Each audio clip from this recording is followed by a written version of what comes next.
Someone once said, it takes a special type of courage to keep rising from fallen battles, a courage that's nurtured with time and molded with determination.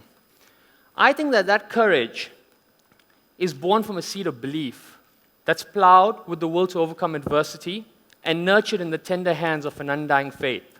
Today, I'm going to tell you a story about two different people from two different worlds who are strung together by a common thread, and that thread is belief, and how belief led to courage, and how courage led them to overcome adversity. The first is a little boy named Supriya, who hails from a small fishing village outside Calcutta. I had the pleasure of meeting Supriya for the first time when I interviewed him for a sports scholarship. But his story starts a little earlier. Supriya had a dream, and his dream was to become a swimmer. His dream was to wear the Indian colors and represent his country at all international events. The problem was that he hailed from such a poor background that the family had no money. To put it in perspective, his mother, father, sister, and uncle all brought in a total household income of 45,000 rupees a year. That's about $900 a year they lived off. So rightly so, they had no money to fuel this child's passion, But his father was a fisherman, so he had this natural love for water. Okay, so what did he do? Supriya took to the rivers and lakes of Calcutta where he learned to swim. And I'm proud to say that today, this 16-year-old boy is an Indian national swimmer. And not only that, he's also the holder of the 100-meter butterfly record in the country. Now, Supriya had a dream, okay, and he had belief. Can you imagine how many other Supriyas there are out there? Children with dreams and hunger, but zero infrastructure, zero aid to bring them out there. For every single Supriya that we lose, we as a nation are poorer. The next person I want to tell you about is an educational psychologist who I study, and his name is Laszlo Polgar. And he was a Hungarian educational psychologist. And he was practicing in the 1960s at the height of the Cold War. And he was the first advocate of the theory of expertise, which states that all children have extraordinary potential. And it is the responsibility of society to unlock the potential in every child. The problem is that he lived in the height of the Cold War, and any sort of radical thinking was condemned. He couldn't do anything. So what did he do? So much so, his friends, his family, everybody even recommended him seeing a psychiatrist. So what did he do? He realized that the only way he could vindicate his theory was if he tested it on his own children. He put an ad in a newspaper asking for a wife who will help him raise children with extraordinary abilities. But someone did respond. One young lady by the name of Clara did respond, and she agreed to be part of this experiment. And in 1967, they got married. And in 1969, they had their first child, Susan. Now, Laszlo had a problem in that the child has arrived. So what skill is he actually going to impart on this child? How is he going to make this child a rock star? He realized that he can't teach her the arts or music because it's too subjective. One person will like it, the next person won't like it. What's he going to do? He realized that I'm not going to put her in any team events because I don't want my child's achievements to be masked by someone else. And after careful consideration, he decided it's going to be chess because chess had a very, very objective rating system. The problem was he actually didn't know anything about chess. He was a social chess player.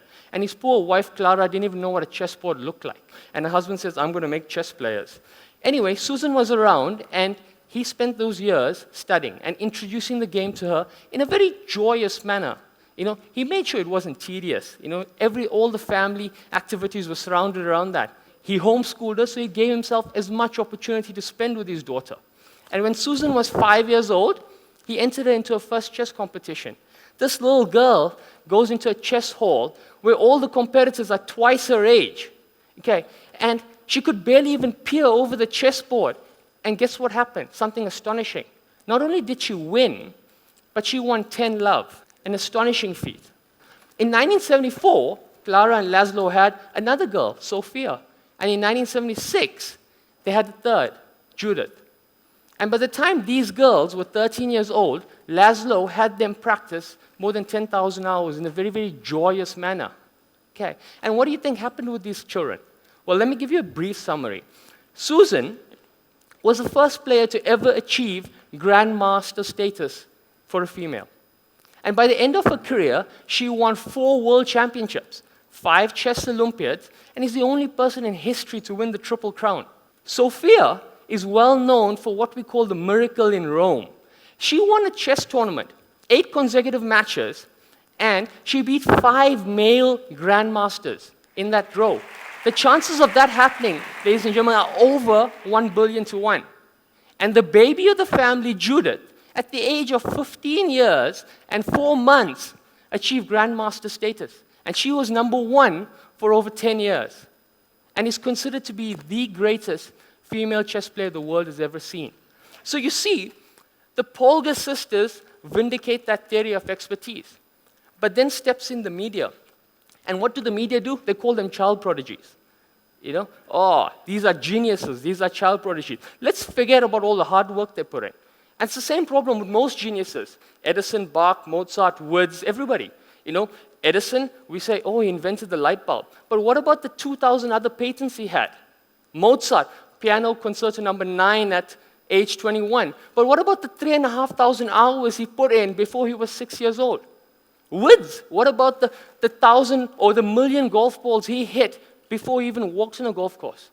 You know, we forget that. And what media does is they create an illusion. And that illusion is called the iceberg illusion. Because they show us the grandeur on the top. They show us how, oh, he's winning that championship and how he's doing that. But they're not showing us that he's getting up at 6 a.m. and getting and working, that he had zero infrastructure, he had that support, and how much of work went into producing that. You know, about 7 years ago, I worked with the South African high-performance cricket team with some of the biggest names. And our job was to nurture talent from state level through to international level. And every so often, I was presented with a group of youngsters who I had to assess. And when I assessed them, very often they failed. You know, they failed the fitness, they failed the mental strength, they failed on technical proficiencies. Even the understanding of the games weren't great. But does that mean they weren't talented? No, it doesn't. They failed because we didn't provide high quality coaching. We provided no infrastructure. We never addressed their technical inefficiencies. Actually, every reason that they failed was shortcomings on our part as society. There's a famous saying that goes, if you judge a fish on its ability to climb a tree, it'll always think it's stupid. Very famous. So, I love sport, you know, and like Laszlo Polgar, I also believe that it is society's responsibility to unlock the potential in every child. I work in sport because I believe sport's a wonderful platform. It's a platform that teaches you to overcome adversity. Working with the South African team and working with those children made me ask myself one question: is it actually fair to judge a child if we as a society do not put in the infrastructure in place to nurture and develop their talent? Is it fair? I don't think it. Besides being fair, I don't think it's morally and ethically correct. You know, sport is a beautiful platform. It's a platform that teaches us to face our fears. It teaches us to learn lessons from our failures. It teaches you that the road ahead is not easy, but with hard work, determination, and courage, you can overcome adversity. Let's create a platform that will change the moral fiber of this nation. Let's create a platform where we can produce leaders who will mold our nation into a land where all those who dare to dream become giants. Thank you.